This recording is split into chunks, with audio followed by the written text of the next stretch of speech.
So welcome all. Let's formally kick this off. Rick Palea, hello. I lead the customer organization here at SmartSuite. Pumped for this session for a number of reasons. It's a beautiful day in Austin, Texas here, nice and sunny, a crisp fall winter day. But most importantly, Dan Leeman, who has been partnered with SmartSuite for well over a year, probably Yeah, close year to and a half. right? Yeah. Early adopter, we would say, in terms of innovating and bringing SmartSuite solutions to his customers. What Dan has noticed in being joined at the hip at times with SmartSuite is we have a template gallery at SmartSuite that over 240 pretty well built out templates that are meant to get you 70 to 80% of the way there. We take a lot of pride in the time we put into these templates because there's a lot of tools out there that give you these shells of things they say are this or that, and then you're doing a ton of work to make them usable. We have some customers that will download the template, get right in and start using that right away, and then make some tweaks and modifications to make it theirs. Dan started to notice a pattern of customers he was working with. And I won't take your whole story here, but he found some commonalities in what customers were wanting. And he took the initiative to go out and build something that was even more ready to be dropped in the lap of customers that need exactly what he'll be sharing today. So with that, Dan, it's all yours. Yeah, awesome. Let me share my screen here to set this up.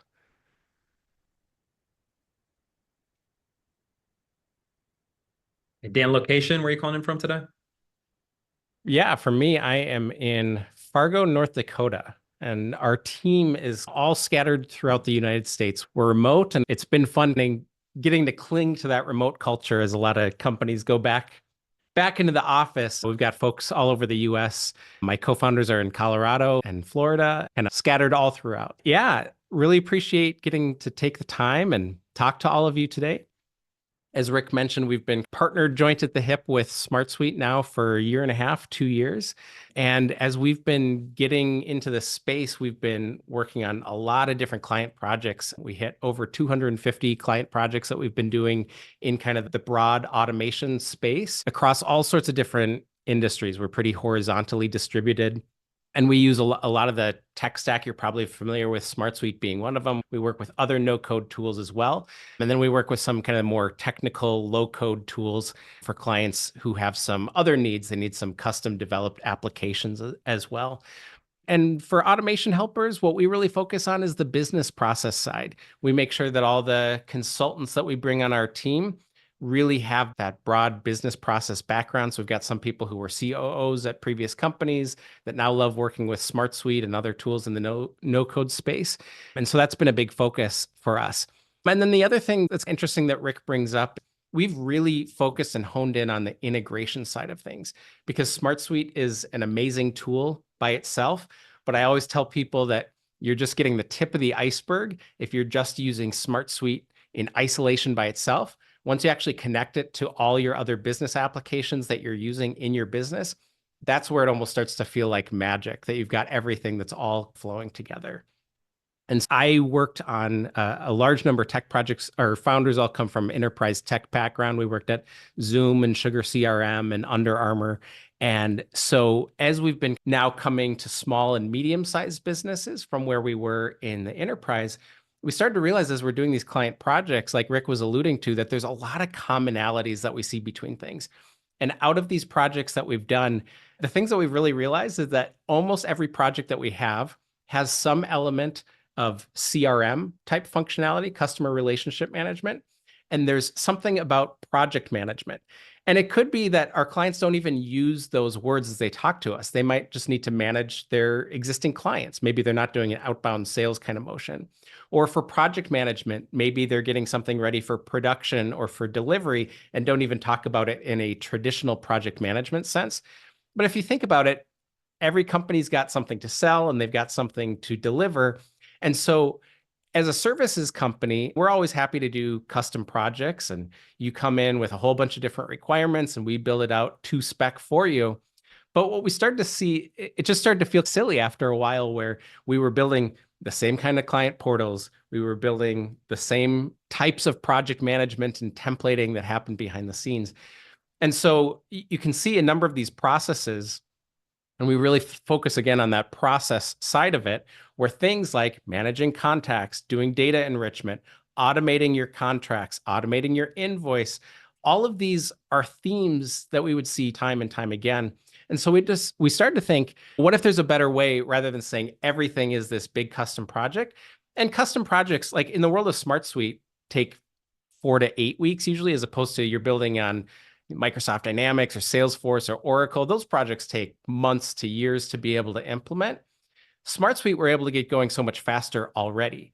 But what if we could take something that was 4 to 8 weeks and squish it down into a 1 to 2 week window?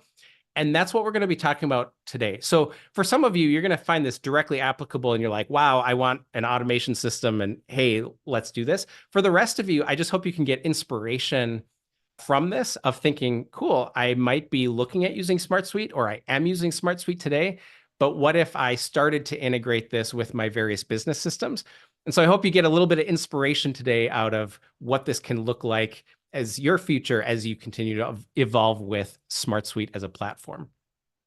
So I have some other slides, but I hate getting into slides. So I actually want to focus, get right into the demo side of things, where we're going to be walking through processes that we've automated inside of a CRM, inside of a project management tool. We're going to go through like the day in the life. So we're going to start on the sales side of the house inside of a CRM. The first thing that I want to mention here as we start off is if you haven't gotten into SmartSuite's new interactive dashboards, this has been, I think, probably the biggest, most exciting release, Rick, in the past year anyways, of what's come out. I think it's really started to shape what can be done. So I think there was a question someone earlier about versus ClickUp and Monday. And really, we're talking about being able to create these really tailored experiences inside of SmartSuite. So almost every work management tool has, hey, we've got grids and we've got Kanbans and we've got different kinds of views that we can use. And today we're going to be really showing this experience from how do we create a more tailored screen for a business process that you're working on. Emma, if she's on standby here, we've got a couple of links. If you want to get more into dashboards and just see what that's about, we can share those links to those videos as well. But the first thing that we're going to talk about is just around contact and lead management. And so when it comes to getting leads in from, let's say, your website, maybe you've got a form or something, I just want to show you on our website what this looks like today. So we've got a contact form. We built a custom form, but all of this data, when you fill out a form, it comes directly into SmartSuite. It pipes right into SmartSuite.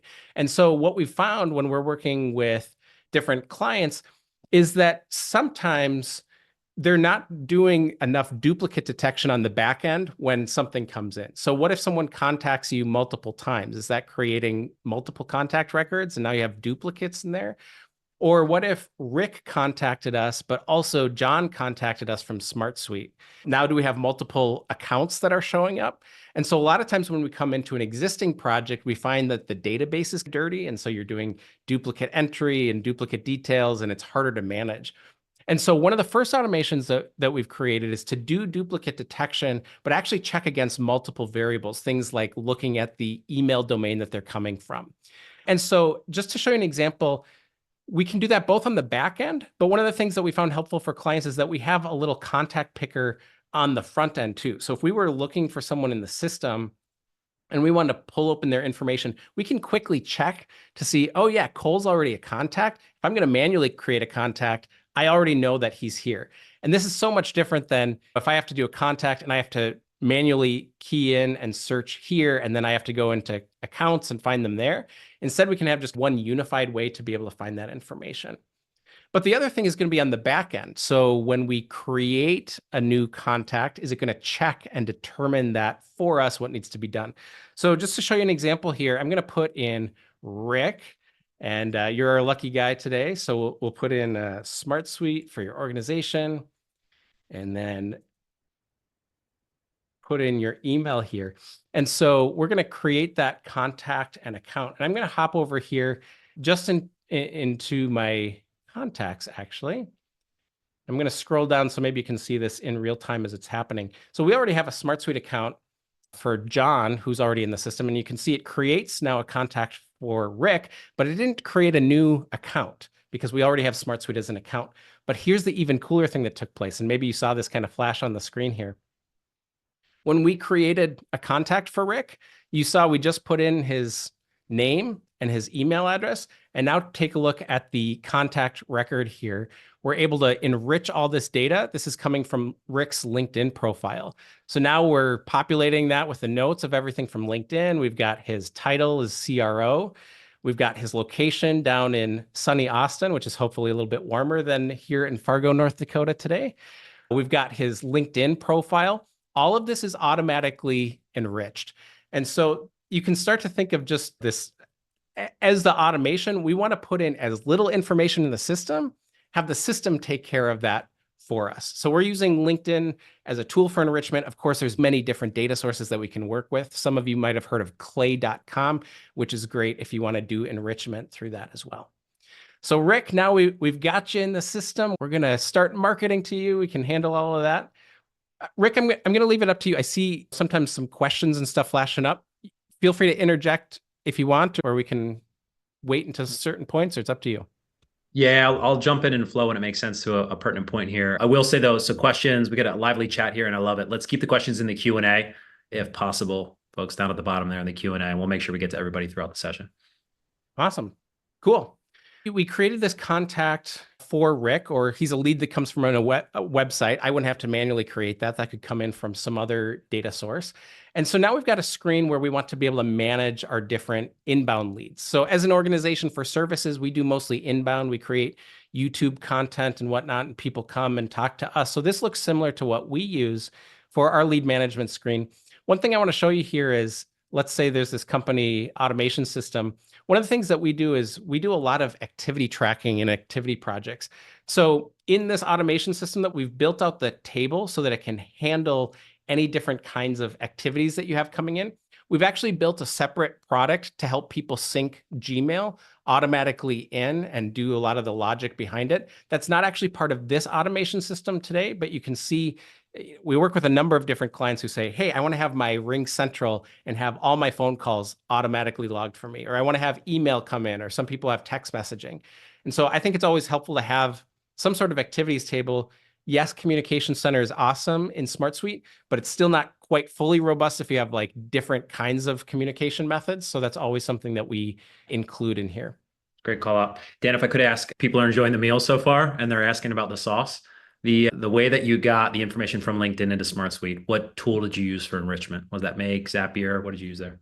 Yeah, for sure. So I'll talk more about the technology after the demo portion. The enrichment side of it, we use a tool called Proxy Curl. The reason we use that one is because it has a pretty affordable entry point. If you use something like Clay, if you want to use their API, it's $300 a month. And this one, you can buy standalone credits kind of stuff. So if LinkedIn is a common data source, but for others of you, it's like your businesses might not exist on LinkedIn. And so you want other kind of data enrichment. So there's lots of different kinds of tools. So that's the data source that we tapped into for this example. And then in terms of the automation, we're running it on a tool called Pipedream. And I'll talk more about why we're doing that, but it's basically an alternative tool to a Make or a Zapier. And I'll explain a little bit more in a little bit why we use that. Perfect. I presume if someone had, let's say, a SmartSuite form on their website and they were using that as a lead capture device to pull in and create the records in a CRM, that could activate the data enrichment as well? Absolutely. Yep. So the data enrichment's just happening as a back-end process. So we have a form submissions table, and however you create the record there. So it could be from an import if you wanted to. It could be from a SmartSuite form on your website. We have a lot of happy clients that really love using Fillout with SmartSuite. It could be from a fill-out form. So however data gets in, as long as it lands in that table, then it's going to enrich that for you. Awesome. Very good. All right, I'll leave you get back into the action. Yeah, sounds good. So as we're managing our leads, let's go down, and we've been talking to John from SmartSuite. And so you can see that really the beauty of these dashboards is that we can pull in data from different sources. So I'm calling this lead details. In reality, it's information from my contacts and my accounts and my form submissions, all showing in a single screen rather than having to reach out and click between a lot of different sources. So for example, we've got a question that comes in from a form submission, let's say, and we could be taking account notes as we're going through this. And I put this, I just thought it would be funny to charge John, who's got really deep pockets. We'll charge him $500 an hour for the automation work. And so at this point, we've been working through our sales, we've been working through our leads, and now we want to go ahead and send a proposal or send a contract to the person that we're working with. And so I'm going to go ahead and click on this Create Panda Doc. You'll notice if you're on the more techie side and there's webhooks, we've got a little custom splash screen to make it a little bit user-friendlier of what's happening in the background. And we've now created this agreement. So I'm going to head over to my agreement management screen. And you'll see that already this has created the SmartSuite agreement. And you can see it just changed. I didn't actually click that. It just changed to a sent status. So what's happening is it's taking the data that we have about our prospect that we're working with, and we're automatically piping it into our agreements. Now, I'd show you this one live, except PandaDoc's email server takes a minute or two to kick in. So I'm just going to show you one that I just did right before this. This is for this Acme customer, and I can click on a button. It's going to automatically take me to the agreement itself.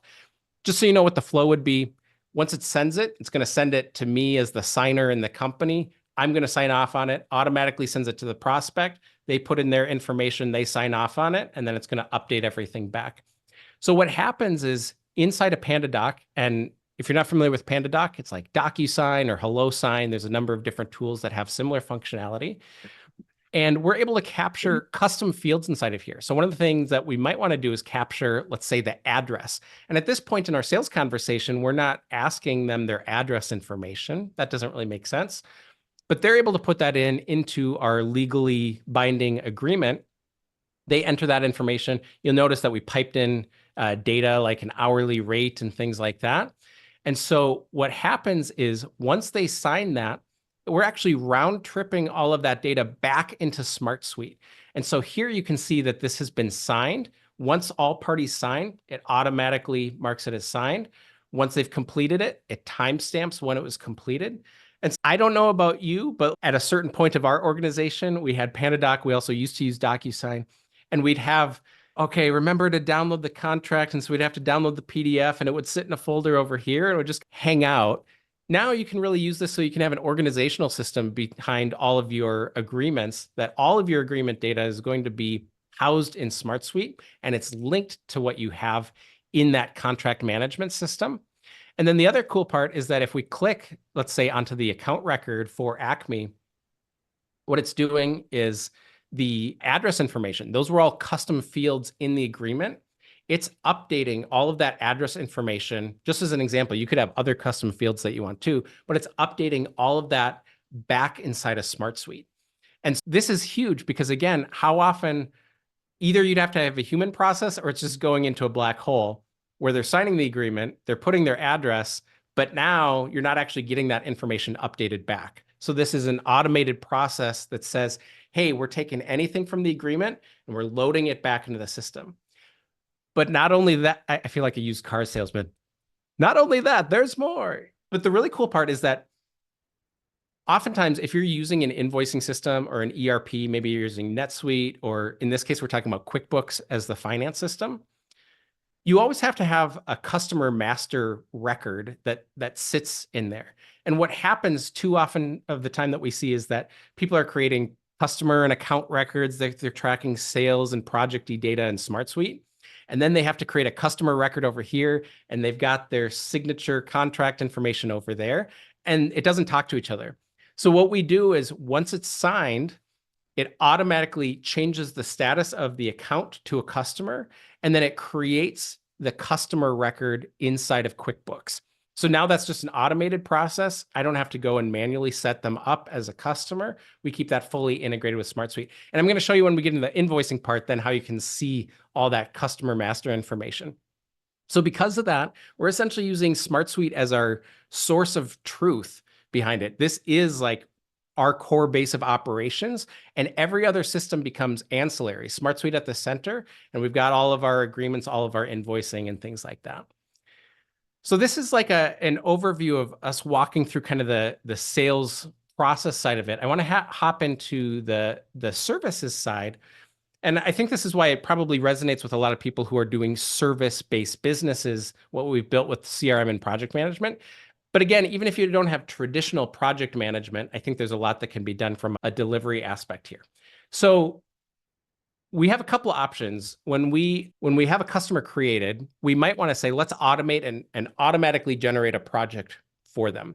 Just for the sake of, I'm going to show you how we can manually create that project as well. But we could have that, again, they sign the contract, creates the customer in QuickBooks, changes the customer status in SmartSuite, and create a project. It could do that all at once if we wanted to. Let's go ahead and create, we'll call it Acme installation. We're going to create it for that Acme customer that we signed. And then this is interesting, and I'll talk more about this in a second. We're going to create a project from a template. And we're going to choose this standard project, and I'll assign myself as project owner. We'll create that. And so what this is doing is there isn't actually a native feature in SmartSuite today to be able to do project templating. And so what we've seen in the past, and we've done this ourselves too, you can use automations to be able to say, hey, if I create a project, then add each of these tasks. But the problem is that you have to define each of those tasks inside of the automation builder. And then it also has some issues in terms of if you're using the Gantt charts with dependencies and all of that kind of stuff, that's actually too complex for the native automation builder to handle. So what we did in building this kind of templating engine is to be able to say, hey, you can create any kind of project template you want. So you could add new ones. We called this one a standard project. And then we've got this tier that we call phases. You might call them deliverables or milestones, basically subsets of projects that you want. So we've got one for custom work and initial build and kickoff.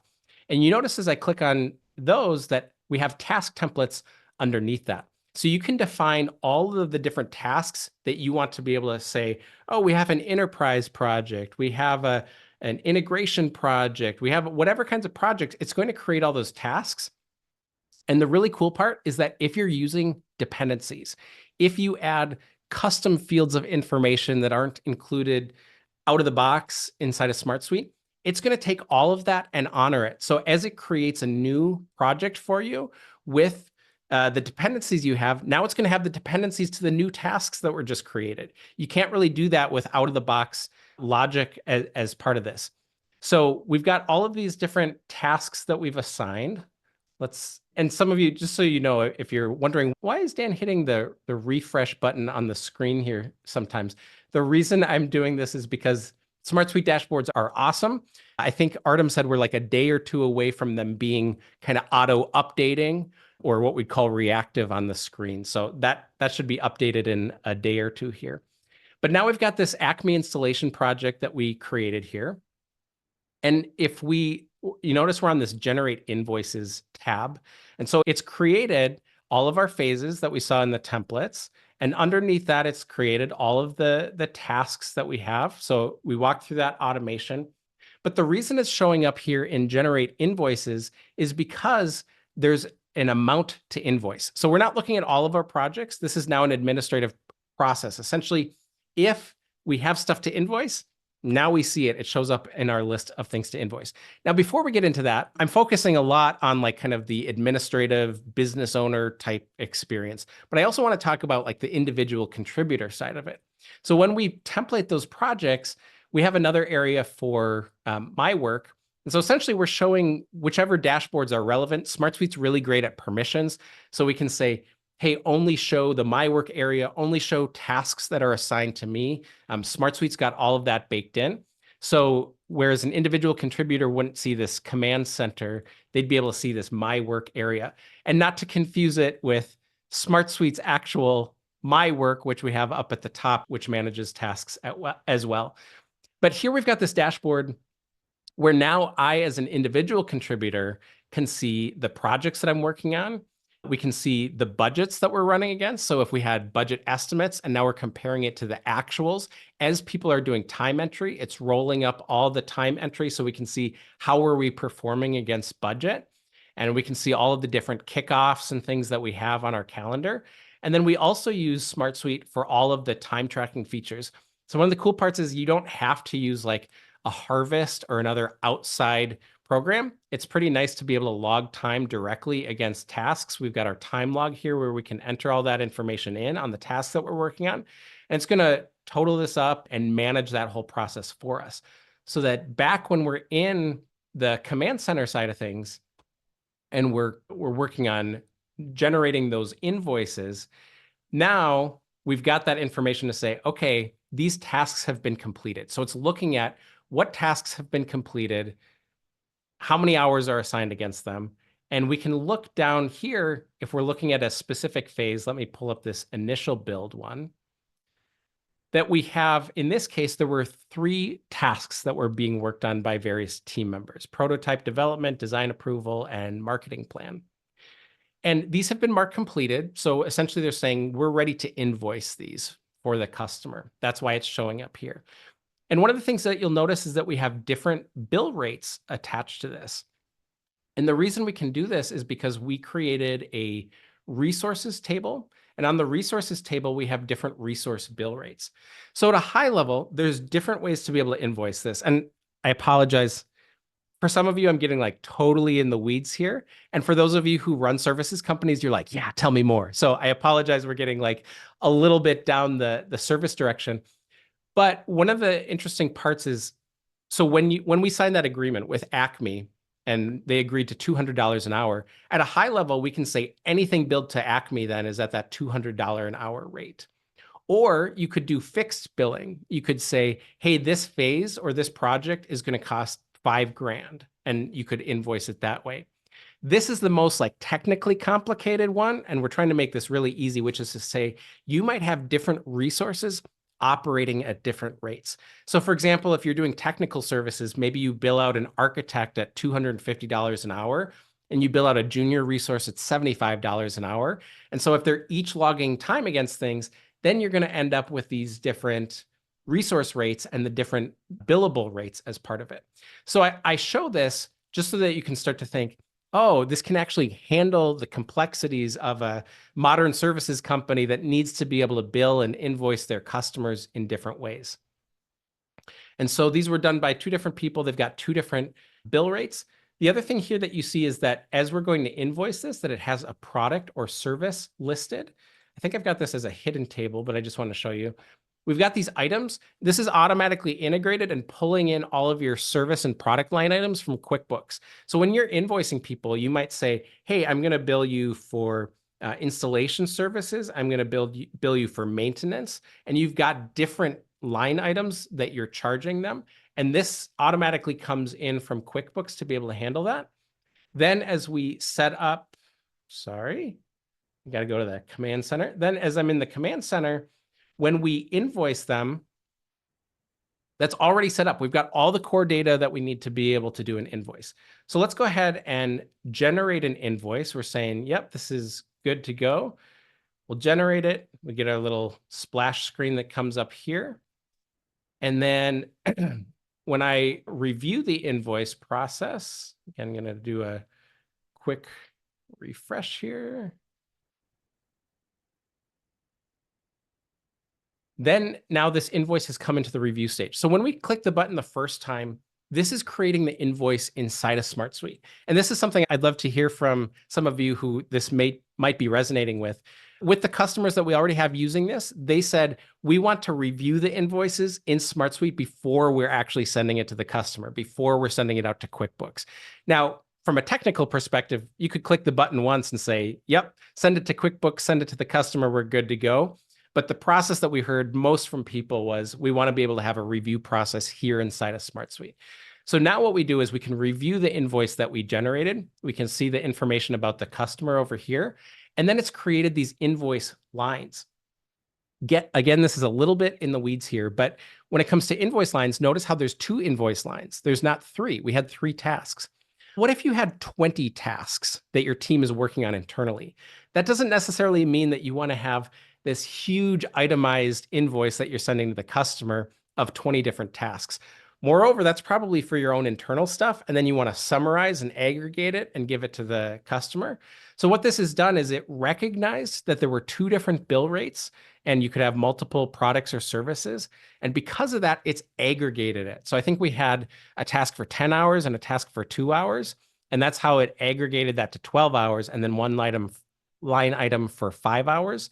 And so if you're in the throes of invoicing clients, you'll understand how invoice line items can be a little bit different from the tasks. but now it's all interconnected. So this looks good to me. I'm going to go ahead and create the invoice now on the QuickBooks side of things. And I'm going to come over just to show you the invoices table directly. So we've got our Acme one here. Let me just do a quick refresh because I probably should have gone through.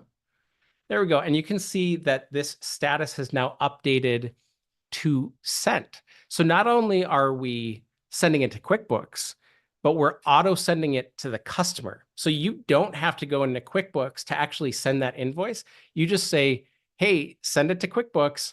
And as long as this is essentially a customer preference, you can auto send the invoices. So some people like one more layer removed of kind of that approval process, and they can do that. But for everybody else, click a button, it's going to send it to you. And so let me just pop this open so you can see what it looks like now inside of QuickBooks. So we'll click on the link and hopefully I'm logged in here. Here we go.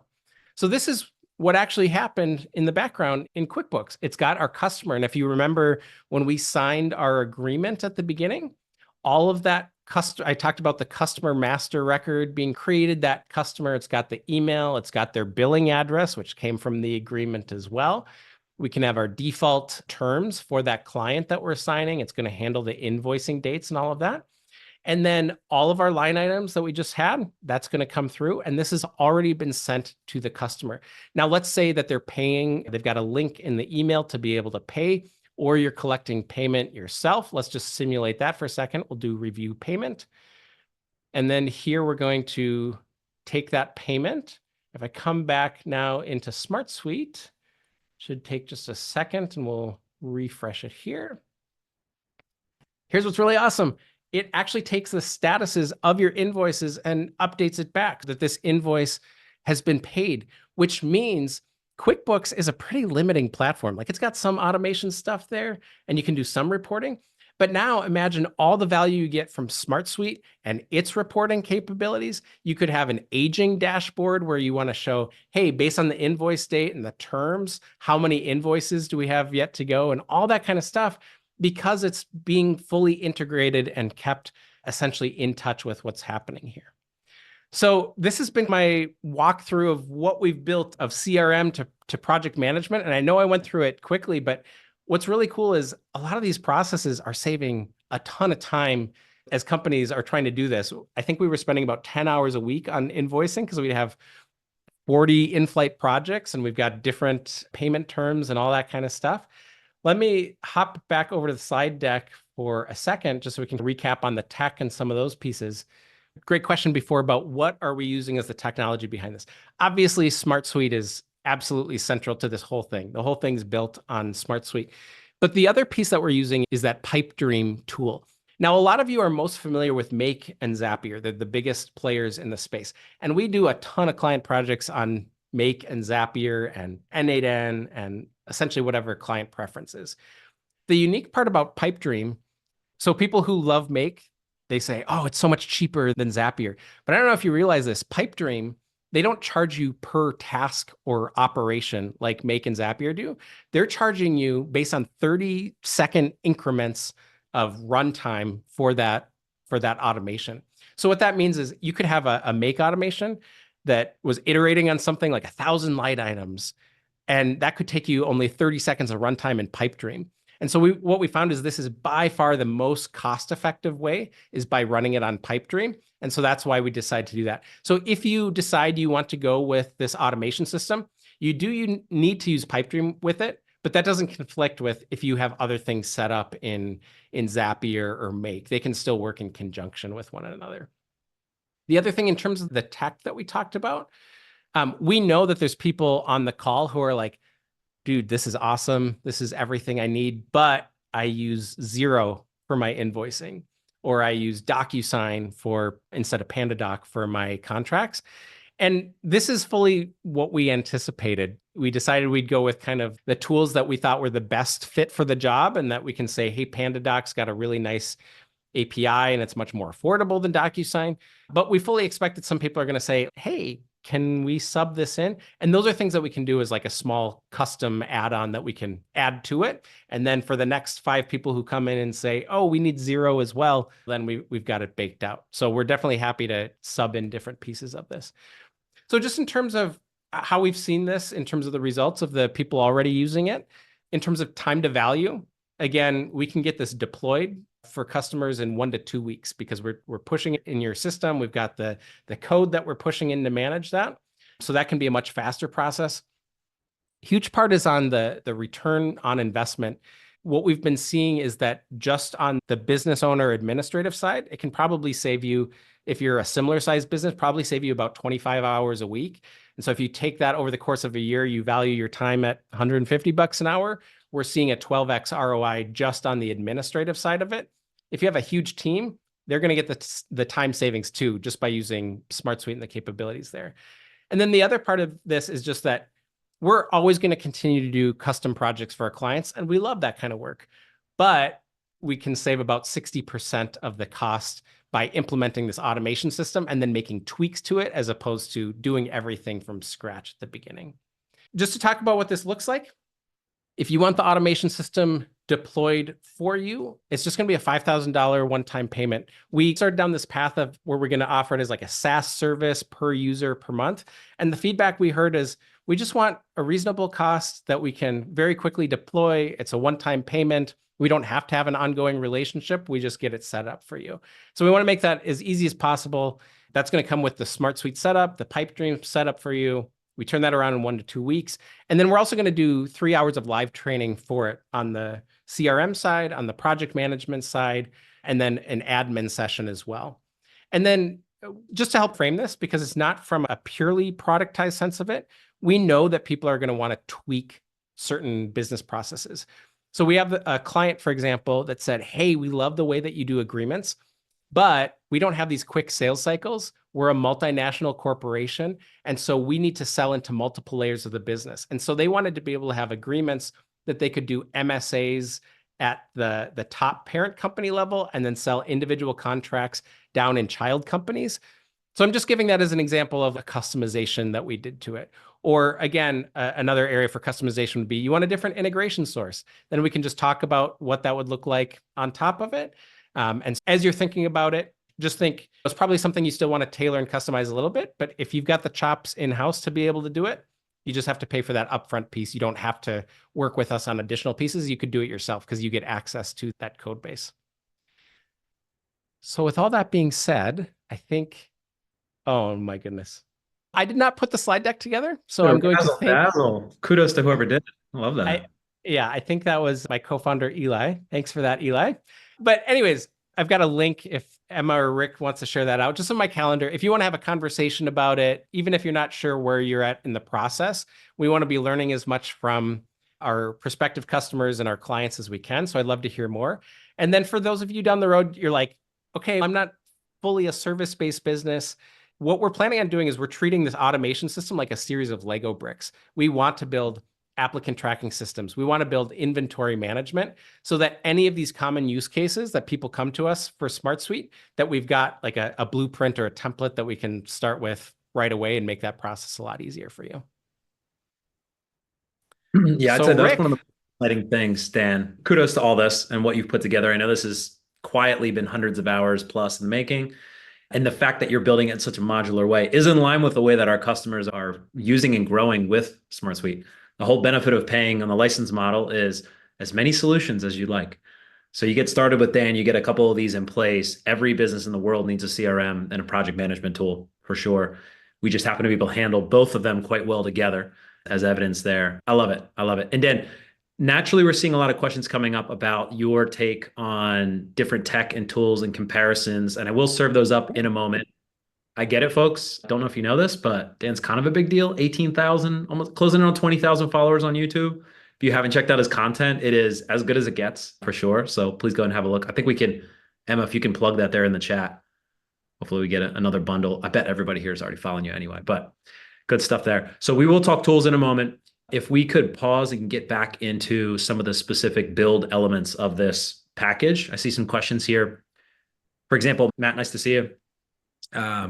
I debated bringing this one up just because I know Matt's a diehard Buckeye fan and I'm a Penn Stater. And yeah, don't want to get into that. But Matt, I love you anyway. How would you add, or how did you add the My Work dashboard? So can you talk about just how you put that piece together? Because that really is a standout. So we think about getting people focused on just the work they need to do. Yeah, for sure. So with the new dashboards, and I'd love, just since we won't have quite as much time, but we do have a separate video of all the getting started with dashboards for the first time that I'd love for you to check out if you have a chance. But just, let's see. I got to find where my windows went now that I just stopped sharing. Give me 1 second here.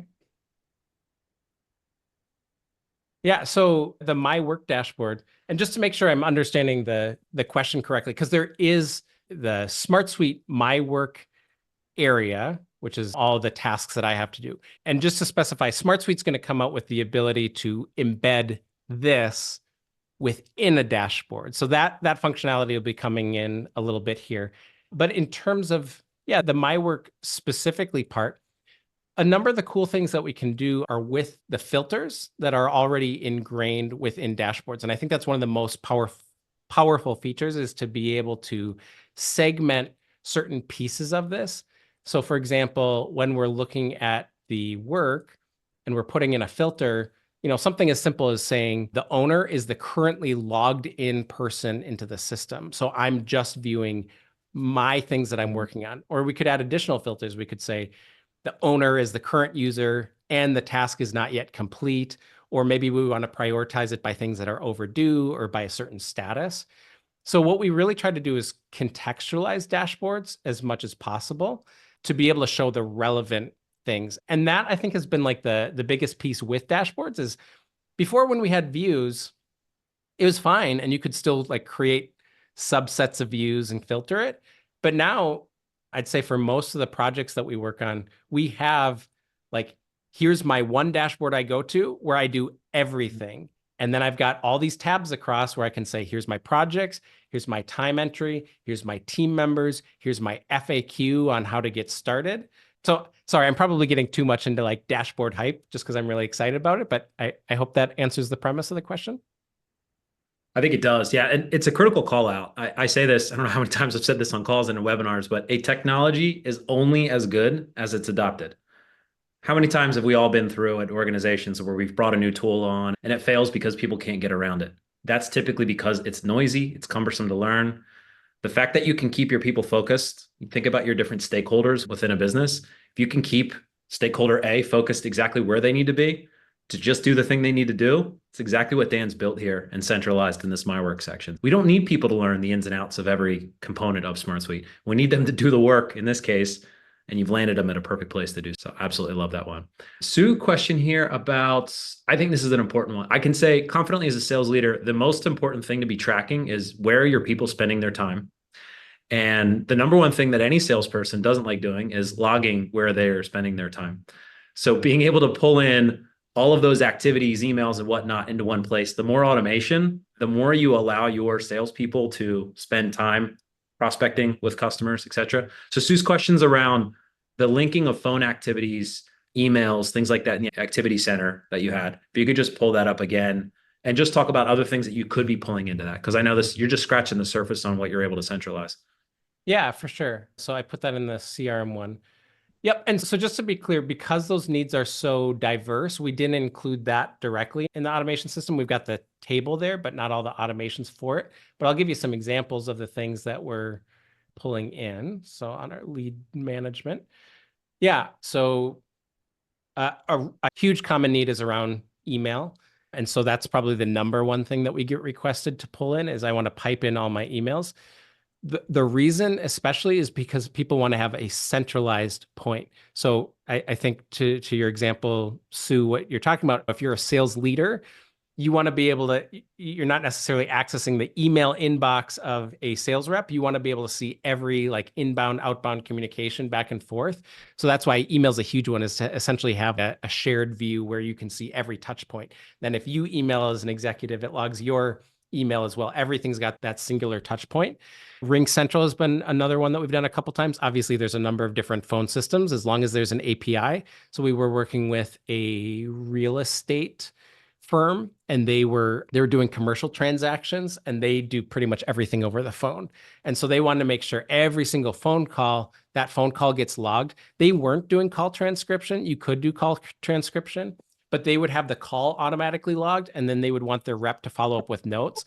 But if they didn't log that call, then the sales rep was going to forget that they had to enter notes in the first place. And so they were able to make a dashboard to show, hey, here's all the calls that we have, and then here are the ones without notes. So that was a way that they could manage their team that way. Text message is another one. I haven't really gotten requests for like WhatsApp or more threaded messaging, but I would think that could be another use case for it. And then I also want to just say like how it's linked to. So we've got oftentimes requests that people can see it both at the individual contact level, but then they also want it attached to another layer. So for example, in the real estate one, they wanted the calls that were about a given property to also show up when they clicked on their property record. You're doing B2B, and you've got multiple stakeholders in the organization. And so you want all of the touch points for those 5 different contacts now to be in one unified view as you click on the account, and you want to see all of the touch points we've had with these 5 different stakeholders. So those, I'd say, are some of the common requests that we see around activity tracking. Love that. And Sue had a follow-up question here, and I'll just speak to it. Looks like Eli's answering it as he's smiling in the back with that, the automation he dropped in the back of your presentation. She's asking about call transcription. I could say we use internally a tool called Fireflies, which will automatically going to be a note taker. And then you can use a tool like Make Zappy or whatever you like to parse out the transcription from that and create an activity record automatically from. It blows my mind that I forgot to mention Fireflies, because we're doing the same thing. What we've done is like when we do our sales consultations with people, and then we've got like our professional services team that automatically transcribes it. And we even take the transcription and the summary and dump that into the record. So now when we do a handoff to our services team, they've got the entire flow of here's all the touch points. And so I think so much is often lost in translation when you hand off clients between teams. And so being able to have, here's every touch point we ever had with that customer, as opposed to, I don't know, is there a Fireflies call, or did you send an email? I don't know what exists. Now we've got that in one unified place. Amazing. 8 minutes on the clock. We have questions that continue to roll in. You ready to pick up the pace and do some rapid fire lightning answers here? Let's go. Okay. Let's hit it. All right. Stephen is asking here about Microsoft Teams integration being brought in. We know that we can do this. Could you maybe just point at least at maybe the automations or some other way that you'd consider bringing that in? Yeah, for sure. I'd say like a big thing that we see is especially around notifications. So our company internally uses Slack, but you would use Teams in the same way. If you're living in that as your communication platform, like our sales alerts, anytime we get a sales alert automatically coming in, we've got like a dedicated area for that. So that would be like my top one is essential notifications that you want to be able to get to right away. You can pop in there. Sometimes people do more sophisticated things, like they actually want to build out a bot. So right now, I know Eli internally is working at our company. We've got like a daily stand-up process. And again, it's a Slack, but similar for Teams. You could build a little bot, and then people are able to like log in information about here's what I need help with, et cetera. And that fires off on a daily basis. And then we can log that back to SmartSuite as well. So lots of great use cases, but especially notification-based things are pretty huge. Many of these are going to be now into the realm of your opinions, which as always, Dan, speak it as you feel it. Leah's asking here about differences between SmartSuite and Airtable, currently working between the two. ClickUp as well, but you mentioned that. Yeah. So I do have a video on this one because I like to go pretty in depth. So I don't feel like I can do fair justice in a quick call. I would say that Airtable is doubling down, especially on a lot of the enterprise features. They now have it so that you can have huge record limits. They've obviously been really investing in their interfaces for a long time, which is somewhat akin to SmartSuite's dashboards. So we see a lot of like big custom projects that we're doing for clients on that side. But what SmartSuite I think really brings to the table is actually hybridizing a lot of what in ClickUp and Monday and stuff as well, where it's a little bit more on the collaboration features. Having my work, a big feature on SmartSuite side is being able, you don't have to worry about two-way sync or one-way syncing of tables. You can create a solution and reference all your data from anywhere. And that's a huge piece of SmartSuite. So when you need like flexibility of data architecture and organizational collaboration, then I think that's a prime features of SmartSuite. I bet. A number of questions here around document designer capability in SmartSuite and why are you using PandaDoc Is there something specifically missing with Document Designer that you would need in order to use that natively? We've used that on a number of projects natively. I'd say it comes down to it, and sorry, I don't mean to ask this question of you, Rick, or the technical team or whatever. I think many companies feel a little bit more confident for their legal documents going to a service that has all the audit tracking on everything that happens with that document. So if your goal is like generate a proposal or here's some simple stuff we just need a quick signature on, then I think Document Designer works great for that. But I would say for companies that like, hey, these are legally binding agreements that we've created, that tools that are specifically designed for that have the upper edge for contracts. Luwen is asking here a question for us. It looks like a couple people are asking about mentioning ClickUp's capability of template creation. Is that something SmartSuite will be doing? I know that it is on the short-term roadmap. The answer is yes. When that will land, I'll leave it to John and company to solidify that. So we'll have some follow-ups here. It looks like a number of folks are interested in that template creation. There are ways to do it now, as Dan can obviously on.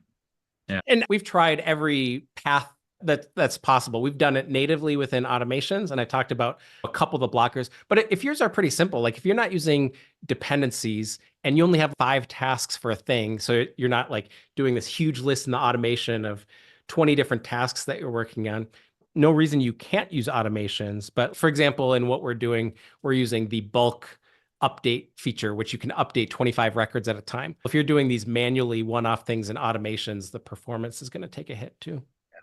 Spot on. A few commercial questions here. Rawson is asking about specifically that 5K implementation. Could we piece certain bits of it together? There's a lot of interest here in the QuickBooks side of it. I see a number of questions about QuickBooks. Is there ongoing updates to the tool related costs as QuickBooks makes changes and updates? Heather's asking that. Yeah, I would say if there's a specific question about piecemealing or whatever, feel free to contact us. We can chat about it.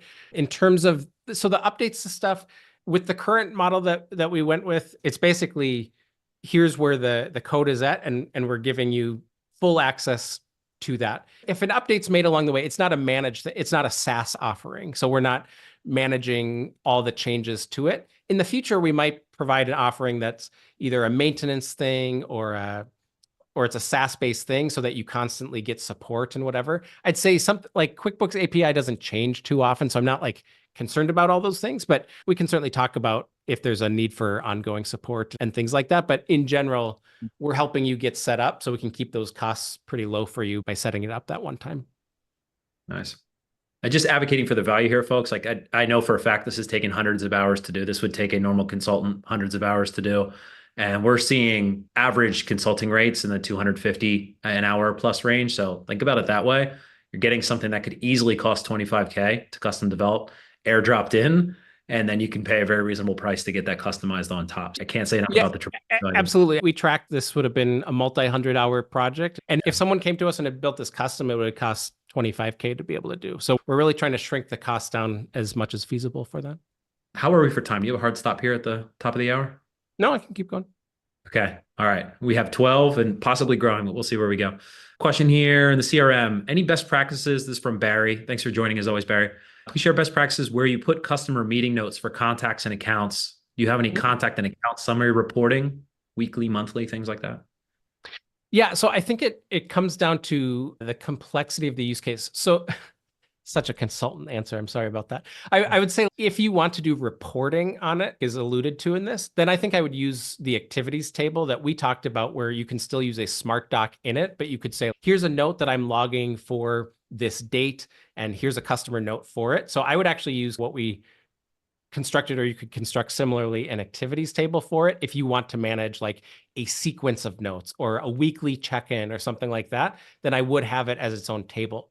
If you're just doing like simple, a lead came into us and we just want to jot down a couple notes during that conversation, then just having that directly on whichever your preference is, the account record or the contact record, and having that in one spot. But that's not as good for the reporting side of it if you want to know various updates that were made to it. So I think it just comes down to how much reporting and trackability, traceability you need on that. Awesome. Adrian's asking about group emailing capabilities and mass emailing. Mass is a dangerous word to say there for a number of reasons, but a number of ways that this can be done. Do you want to just share a simple thought of using an automation to take a bunch of contacts and sending out an email, or? Yeah, in a simple case, that's feasible to do with SmartSuite automations. From a best practice standpoint, all the email providers are absolutely cracking down on anything that sniffs of spam. Mhm. And I'm not saying that activity in any way is spam, but I think it's always good to talk about the specific use case. If it's marketing mailings, I think it's going to be best. I mean, we'd always recommend using SmartSuite as the source of truth and connecting it to a MailChimp or whatever you're using so that you get the latest, freshest information about those people into MailChimp, but you're using the actual email servers rather than just trying to do it on Gmail and send it to 25 people at a time. So it's a little bit of a nuanced question. There are things that you can do from a technical standpoint to do it. I just would be a little bit cautious of trying to do mass mailings via SmartSuite or anything just directly tapped into Gmail, even though you can. For sure. Yeah. And Adrian's referring to her. She mentioned there her clients specifically. So more kind of marketing out to clients. And I'll plus one that we use MailChimp. So tapping into a tool that is specifically built for that. And you've warmed your inboxes and the engine and all the analytics that come behind that can certainly be done in SmartSuite, but definitely worth taking a look at another tool, especially if you're scaling that outreach. Mary's question here is around, does the package include full documentation in SmartSuite? That's what I feel we need to effectively adopt this. So documentation on how people use all these components. I would say we're not there yet, and we're hoping to mitigate some of that by doing the live training, which we can certainly record, which could act as the documentation itself, but it's something we hope to be building out. But we're early stage in terms of we've got clients using it, but we haven't done a mass market of it at this point. For sure. And one thing I've seen you do, I've actually seen in your videos before, Dan, is help documentation via video, which you can then embed within a dashboard of a getting started guide. So it doesn't need to be this completely long drawn out. Somebody could just get recorded and going through it, have that video embedded, and then people can absorb it that way. And the other thing I'll say to that too is the most powerful documentation when it comes to process stuff is still internal. So even though we have a dedicated process for it, like we always recommend tailoring it to processes and stuff too, and whether that's an internal action or working with a partner. But I think that's always the best kind of documentation. An anonymous question here. Have you done something similar to this with restaurants or catering companies? We've done a couple of hospitality projects. I think they were on the hotel side of it. So I'd say that's close enough. Not specifically, like we've done pieces of it. It wasn't purely on the automation system or whatnot, but we've done projects like that before. I think it always comes down to different logistical things. Are you on-site? Are you off-site? And all the pieces that go with that. Awesome. Another question back on reports that Jeffrey just came in with. Generating printable reports from user selected query parameters like PDF or docs. How would you be approaching that here? Honestly, not something that we come across a whole lot because most people are doing it directly within the system. I think it would come down to a couple things of the kinds of data, are they a user of the system, everything else. So a lot of times if it comes to documents that have to be done externally that we do on a PDF or something, we really like using Docs Automator as a tool, which taps into Google Drive, but then creates a PDF of it, pretty affordable solution. So I think we just come down to like, how much data are we talking charts, or are we talking about just lists of records versus a profile of each record or whatnot? But that's a tool that we commonly use if we're trying to get data out of the system into a PDF readable format. Mm-hmm.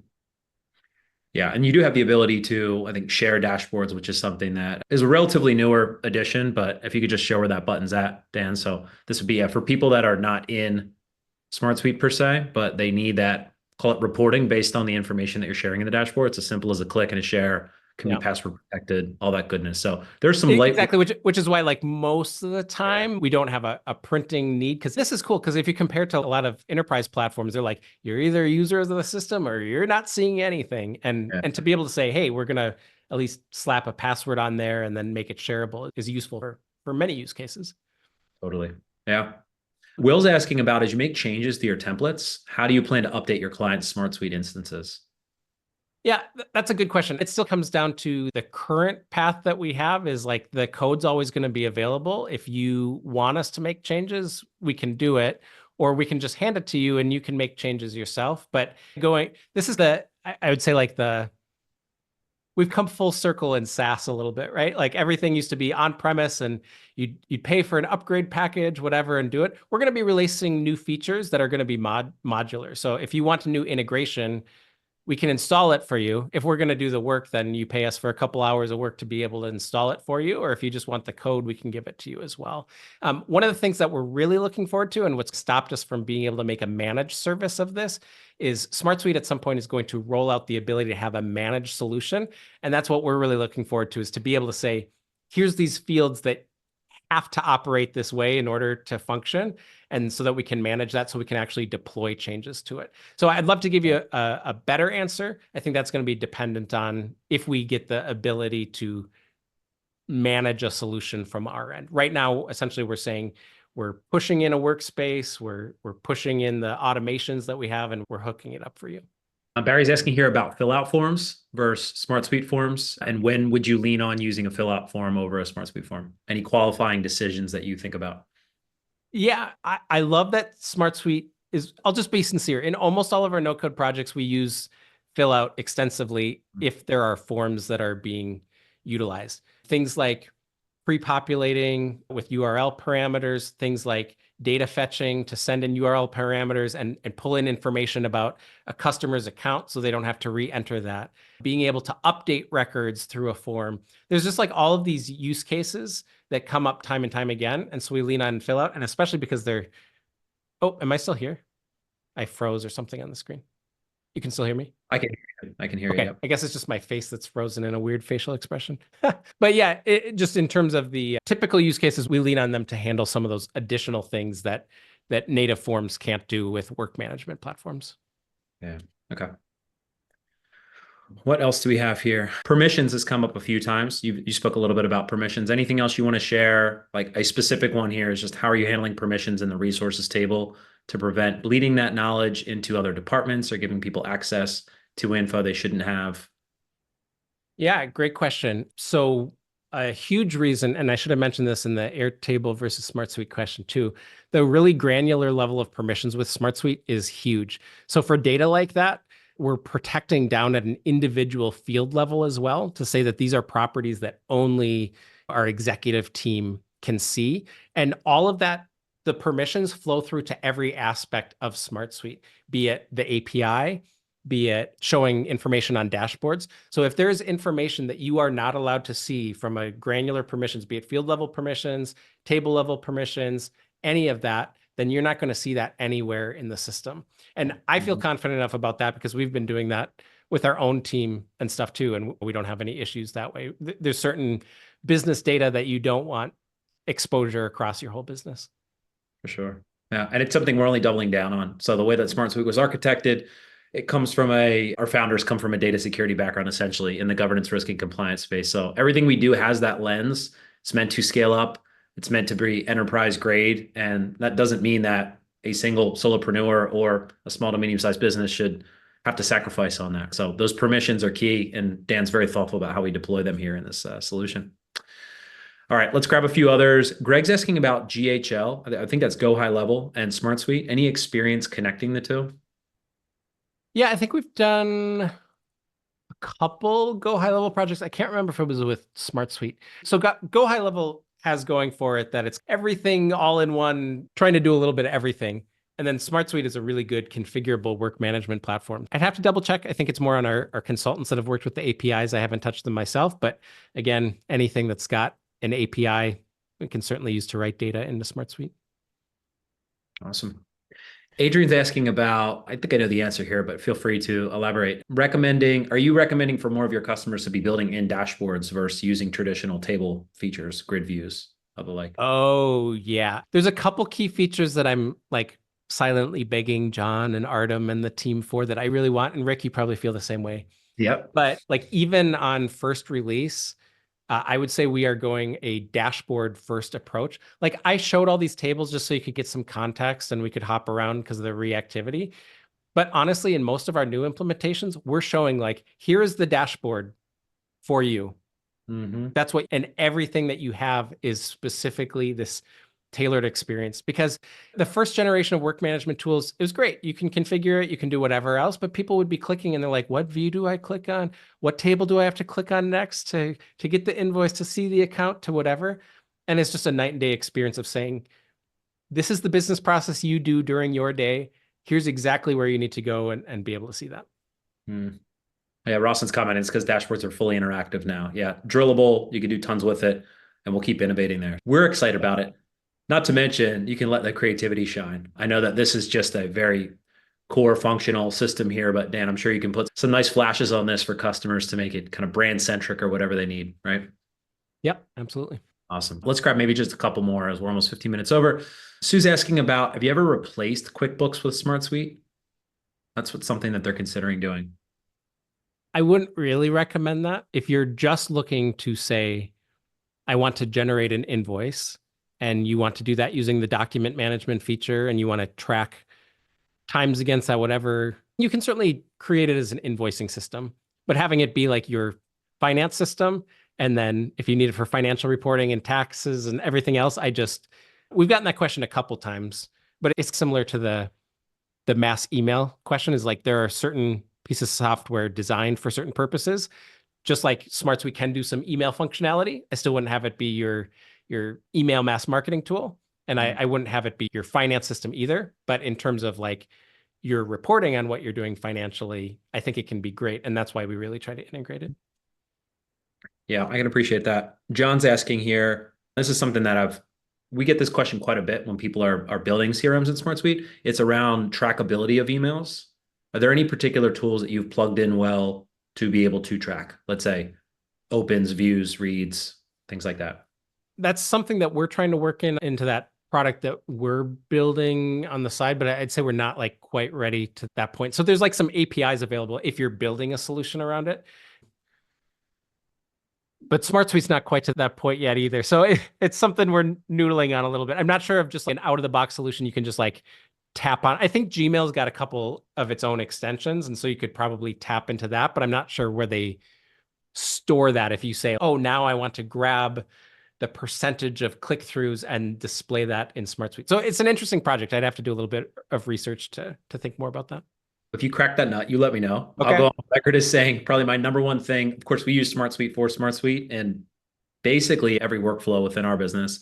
And for the sales CRM, one of the main things that I would love to see is that trackability. Like I'm a believer that if you're going to reach out to customers or prospects, not knowing if they're clicking, opening, viewing, etc., is just leaving you in the dark. It's not a place you want to be. So there are some little tricks and tools that we figured out. I mentioned this to Eli before. Yeah. Syncable still, we didn't chat about this before. Is Syncable still running? Are you guys evolving that?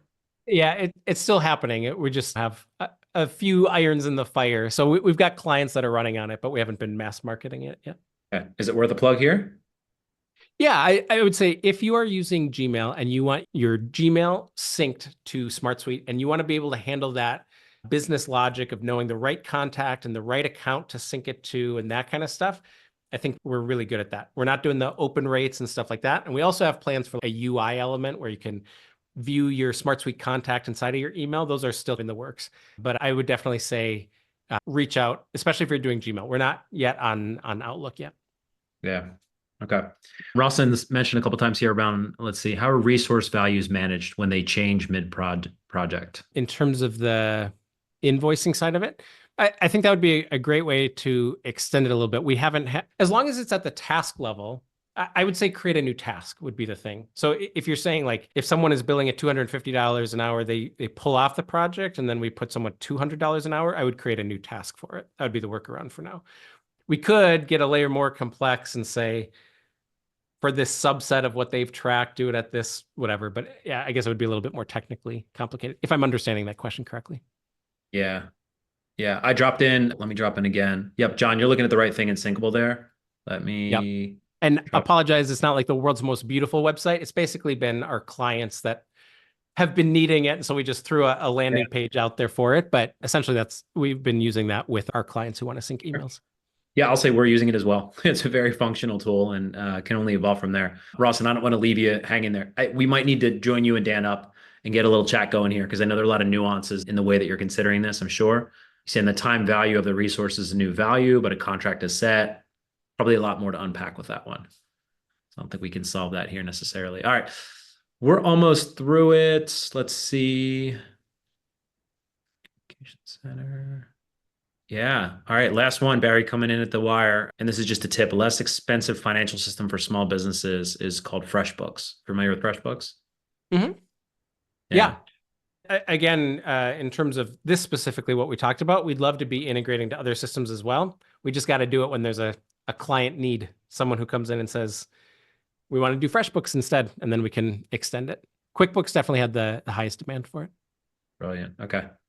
With that was a session. Well done. Thanks all for staying with the bonus time here. We've got still close to 100 people tuned in. So any last words, anything you want to share to get people excited about the next steps?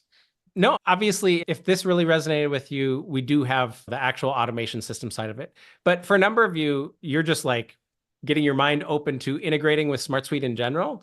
And feel free to reach out to us too about other SmartSuite use cases, because we love using SmartSuite. We've got this great team of about 25 of us working with SmartSuite every single day. So even if it's not automation system stuff, always happy to have a conversation. And Rick, thanks a lot for letting us join. We love working with you guys at SmartSuite. It's always a joy. The door's always open, Dan. Thanks again for everything. Take care, y'all. Enjoy the rest of your day. Have a nice day. Cheers.